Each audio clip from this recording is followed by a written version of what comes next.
एक बहुत ही छोटा सा शब्द है, मेरा। लेकिन ये अपने साथ कितना बड़ा बोझ लेकर आता है, कभी सोचा है? आज हम एक ऐसी ही कहानी पर बात करेंगे जो कब्जे और पहचान के बारे में हमारी पूरी सोच को हिलाकर रख सकती है। तो चलिए इसी सीधे से सवाल से शुरुआत करते हैं। जरा एक बार सोचकर देखें, दिन भर में अनजाने में ही कितनी बार हम सब ये कहते हैं, ये मेरा है। ये कहानी हमें यही दिखाएगी कि ये छोटा सा दिखने वाला शब्द असल में कितना वजनी हो सकता है। तो कहानी की शुरुआत होती है एक बिल्कुल साधारण से सफर से, जो बहुत जल्द एक ऐसा मोड़ लेने वाला है जिसकी किसी ने कल्पना भी नहीं की थी। अच्छा, तो सीन कुछ ऐसा है। मुंबई का एक बहुत व्यस्त स्टेशन है और वहाँ एक ट्रेन खड़ी है। एक अनजान आदमी आता है, ट्रेन में एक बक्सा रखता है और एक साथी यात्री से बस इतना कहता है, भाई साहब जरा इसे देखना, मैं बस आता हूँ। बस एक मामूली सी गुजारिश और एक रहस्यमय बक्सा एक मुसाफिर के हवाले हो जाता है। और फिर समय बीतता जाता है, ट्रेन चल पड़ती है, एक स्टेशन निकलता है, फिर दूसरा, फिर कई और स्टेशन गुजर जाते हैं, पर वो साहब वो लौट कर नहीं आते। और आखिरकार मुंबई से चली ट्रेन चेन्नई पहुंच जाती है। अब ये बात साफ होने लगती है कि वो अजनबी अब वापस नहीं आने वाला। और यहीं कहानी में आता है सबसे बड़ा मोड़। ट्रेन चेन्नई पहुंचती है, सारे यात्री उतर जाते हैं, लेकिन वो बक्सा वहीं का वहीं पड़ा रहता है। तब उस मुसाफिर के मन में ख्याल आता है, अरे वो तो आया नहीं, चलो अब ये अपना ही हुआ। और वो कुली को आवाज लगाकर कहता है, ए कुली, ये सामान भी ले चलो। बस इसी एक फैसले के साथ अब देखते हैं कि आगे क्या होता है। यहीं से कहानी एक बहुत ही गंभीर मोड़ ले लेती है। ये पहली बार था जब उस बक्से पर मालिकाना हक का दावा किया गया। लगेज वाले उसे रोकते हैं, पूछते हैं, अरे एक टिकट पर इतना सारा वजन, किसका है ये सब सामान? और वो यात्री बिना सोचे समझे कह देता है, हमारा है। बस यही वो शब्द था जिसका असर बहुत बहुत बड़ा होने वाला था। और उस दावे की पहली कीमत फौरन चुकानी पड़ी। उस ज्यादा वजन के लिए लगेज वालों ने 7 रुपये 6 आने का जुर्माना लगा दिया। लेकिन बात यहीं पर खत्म नहीं हुई। स्टेशन से बाहर निकलते वक्त कस्टम वालों ने उसे रोका। इतना माल किसका है? और इस बार यात्री ने और भी ज्यादा जोर देकर कहा, मेरा है। वो अब पूरी तरह से उस बक्से को अपना मान चुका था, उससे जुड़ चुका था। पर कस्टम अधिकारी इतनी आसानी से मानने वाले नहीं थे। उनका सीधा सवाल था, इस बक्से के अंदर क्या है? यात्री ने बहाना बनाया, जी चाबी तो गुम हो गई है। लेकिन वो नहीं माने, बोले, चाबी गुम हो गई तो क्या हुआ, इसे खोलो।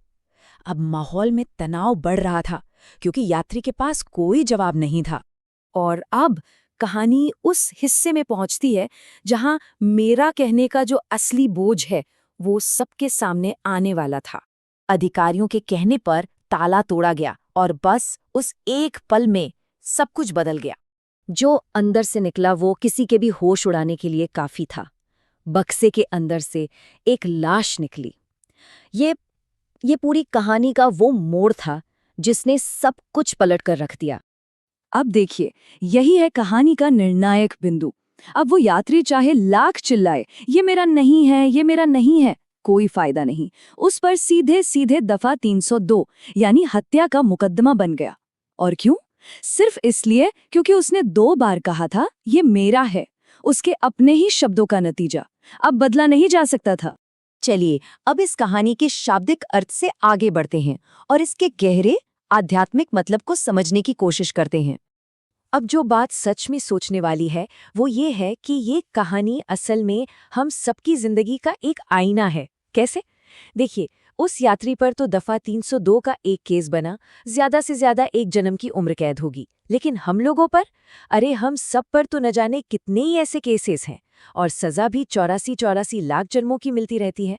उस यात्री ने तो गलती से सिर्फ एक बक्से को मेरा कह दिया था, और हम सब ने तो न जाने कितनी ही चीजों को मेरा मान रखा है। ये मकान मेरा है, ये गाड़ी मेरी है, ये पैसा मेरा है, ये गहने मेरे हैं। ये सारे दावे उस लावारिस बक्से की तरह ही तो हैं जिनका बोझ हम खुद पर लादे घूम रहे हैं। तो सबसे जरूरी बात जो समझने की है वो ये है, जितना ज्यादा मेरा मेरा किया जाता है, इंसान उतना ही उलझता जाता है, फंसता जाता है।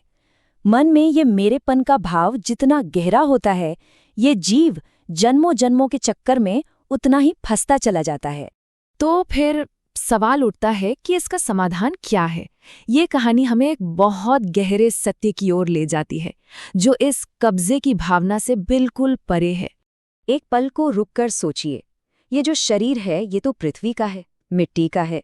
मन, वो भी सूक्ष्म तत्वों से बना है। और ये जो सांसें चल रही हैं, ये हवा की हैं। तो फिर सच में अपना क्या है? सच तो यही है कि यहाँ जो कुछ भी है वो सब उसी एक परमात्मा की देन है। और यही इस पूरी कहानी का, इस पूरे विचार का सार है, जो इस एक पंक्ति में समा जाता है, मेरा मुझ में कुछ नहीं, जो कुछ है सो तेरा। ये एक तरह से मालिक होने के भ्रम से आज़ादी का मंत्र है। तो आखिर में ये पूरा विश्लेषण हमें एक बहुत गहरे सवाल के साथ छोड़ जाता है कि अगर सच में यहाँ कुछ भी अपना है ही नहीं, तो फिर ये बोझ कैसा, किस बात का बोझ लेकर घूम रहे हैं? इस पर विचार जरूर करना चाहिए।